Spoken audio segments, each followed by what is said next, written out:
अंध भक्त तो बहुत ज्ञान पेलते हो। एक बार अपने बाबा का भी ज्ञान सुन लो। ये तुम्हारे फेवरेट है। सुन लो क्या है इस्लाम का इतिहास। पूरा वीडियो देख के जाना।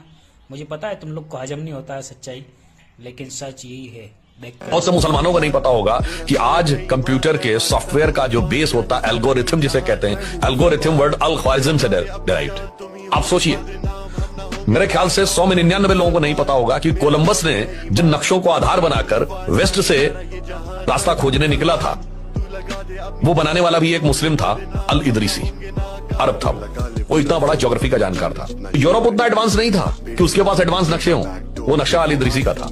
अब एक इसमें कहानी है, तो उसके लिए बगदाद में एक बहुत बड़ी नॉलेज की यूनिवर्सिटी बनी।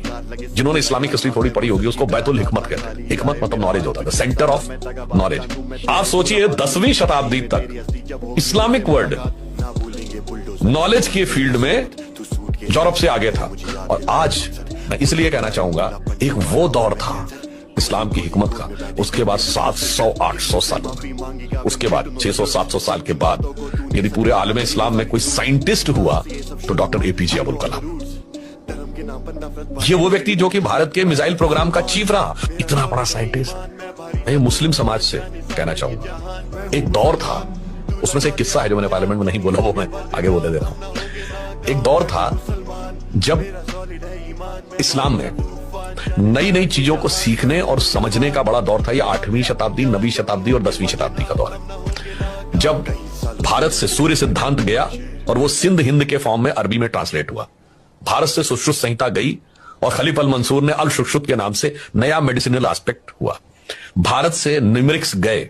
अब यूरोप वाले उनको अरबिक इसलिए समझते हैं कि वो अरब से आए। अरब में भारतीय जो ये हमारे नंबर से, इनको हिंदसा कहा जाता है, हिंद से आए। अब वहां से गए तो सबसे पहले अल ग़ज़ार उसका नाम था, जो यहां से लेके गए, जिन्होंने इस पे कैलकुलेशन के लिए पूरी एक बुक बनाई जिसको शॉर्ट फॉर्म में अल जब्र कहा गया। बीज गणित या अलजबरा शब्द वहीं से आया। अल ख्वारिज्म ने जिनमें भी बहुत सारा प्रभाव आपको ब्रह्मगुप्त और उनका जरा, खैर कोई बात नहीं, अल ख्वारिज्म ने बहुत गहरी रिसर्च की मैथमेटिक्स को लेके। और जो बात मैंने पार्लियामेंट में बोली थी कि बहुत से मुसलमानों को नहीं पता होगा कि आज कंप्यूटर के सॉफ्टवेयर का जो बेस होता है, एल्गोरिथम जिसे कहते हैं, एल्गोरिथम वर्ड अल ख्वारिज्म से डेराइव्ड। आप सोचिए, मेरे ख्याल से 100 में 99 लोगों को नहीं पता होगा कि कोलंबस ने जिन नक्शों को आधार बनाकर वेस्ट से रास्ता खोजने निकला था, वो बनाने वाला भी एक मुस्लिम था, अल इदरीसी, अरब था। वो इतना बड़ा ज्योग्राफी का जानकार था।